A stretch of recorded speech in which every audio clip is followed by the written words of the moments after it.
অন্নপূর্ণা ভান্ডারে টাকা না ঢোকাকে কেন্দ্র করে বিক্ষোভে উত্তাল বোলপুর পৌরসভা। আমরা দেখাচ্ছি এই মুহূর্তে কার্যত মহিলারা বিক্ষোভে ফেটে পড়েছে, সরাসরি অভিযোগ করছে এই রাত 12টা পর্যন্ত টাকা ঢোকেনি তাদের অ্যাকাউন্টে, এবং এই অভিযোগ তুলেই কিন্তু তারা সরব হয়েছে।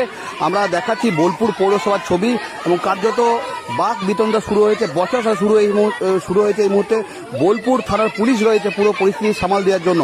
এছাড়াও ঘটনাস্থলে স্থানীয় যারা বিজেপি নেতৃত্ব রয়েছে তারাও রয়েছেন, এবং সরাসরি বিজেপি নেতৃত্বের অভিযোগ যে যারা তৃণমূলপন্থী মহিলা রয়েছে তাদের অ্যাকাউন্টে টাকা ঢুকেছে, অথচ সাধারণ মানুষ যারা রয়েছে তাদের অ্যাকাউন্টে টাকা ঢোকেনি, এমনই অভিযোগ করছে বিজেপির যারা নেতা রয়েছে। এবং এই ঘটনাকে কেন্দ্র করে বোলপুর পৌরসভায় ব্যাপক উত্তেজনার পরিস্থিতি তৈরি হয়েছে। মহিলা কার্যত বিক্ষোভে ফেটে পড়েছে, এবং সকলেই অভিযোগ করছে তারা যে এখনো পর্যন্ত প্রায় রাত 12টা পর্যন্ত তাদের অ্যাকাউন্টে কোনো টাকা ঢোকেনি এই অন্নপূর্ণা ভান্ডারের, এবং এই অভিযোগ তুলে কিন্তু সরব হয়েছে। এছাড়াও আমরা দেখতে পাচ্ছি যে বোলপুর পৌরসভা যারা সরকারি আধিকারিক রয়েছে তারাও ঘটনাস্থলে রয়েছে। এই মুহূর্তে বাক বিতণ্ডা চলছে, বচসা চলছে। এই ঘটনাকে কেন্দ্র করে রীতিমতো উত্তেজনার পরিস্থিতি তৈরি হয়েছে, এবং এই পুরো পরিস্থিতি সামাল দেওয়ার চেষ্টা করছে বোলপুর থানার পুলিশ। যদিও প্রশাসন সূত্রে জানা যাচ্ছে যে নিয়ম রয়েছে সেই নিয়ম অনুযায়ী আস্তে আস্তে টাকা ঢুকবে। যদিও মহিলাদের পরিষ্কার অভিযোগ যে তারা দীর্ঘক্ষণ যে নিয়ম রয়েছে, যে ক্রাইটেরিয়া রয়েছে, সেই সমস্ত ক্রাইটেরিয়া তারা পূর্ণ করেছে, অথচ তাদের অ্যাকাউন্টে এখনো পর্যন্ত সেই টাকা আসেনি, এবং এই অভিযোগ তুলেই কিন্তু তারা সরব হয়েছে। বীরভূমের বোলপুর পৌরসভায় কার্যত ব্যাপক উত্তেজনার ছবি আমরা দেখাচ্ছি। মহিলারা কিন্তু সরাসরি অভিযোগ করছেন যে তাদের অ্যাকাউন্টে টাকা আসেনি, কখন টাকা ঢুকবে সেই পরিষ্কার বিষয়টি জানার চেষ্টা করছে।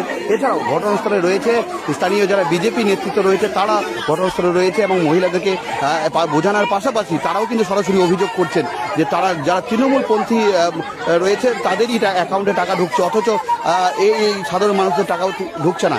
এই অভিযোগ তুলে কিন্তু সরব হয়েছে বিজেপি নেতা কর্মীরাও। এই পুরো ঘটনার ওপর নজর রেখেছে প্রশাসনের তরফ থেকে, নজর রাখা হয়েছে। এই পুরো পরিস্থিতি এই মুহূর্তে সামাল দিচ্ছে বোলপুর থানার পুলিশ। অন্নপূর্ণা ভান্ডার নিয়ে কালকে আমাদের সরকার 1,20,00,000 কোটি রাত 12টার মধ্যে, মানে রাত 12টা পর্যন্ত সমস্ত টাকা ছেড়েছে। যারা অনলাইন করেছে তাদের ঢুকেছে, যারা অফলাইন করেছে তারা ঢোকেনি। কিন্তু আমাদের এখানে কিছু জনসাধারণ ভাবছে যে সরকারের দোষ। আমি বলতে চাইছি এখানে আমাদের প্রধানমন্ত্রী, মুখ্যমন্ত্রী, সরকারের কোনো দোষ নেই। দোষ আছে পৌরসভার পোর্টালে নাম তোলেনি, তারা বান্ডিল জমা করে রেখে দিয়েছে আমাদের সরকারকে বদনাম করার জন্য। তার জন্য বলছি তোরা গদি ছেড়ে দে, হয় তোদেরকে গদি ছাড়তে হবে, নাহলে জনগণকে জবাব দিতে হবে। জনগণের মাথায় ঢোকানো হচ্ছে এই সরকার ভালো নয়, এই সরকার 5 বছরের মধ্যে পাল্টে যাবে। আমি বলছি এই সরকার 50 বছর রাজত্ব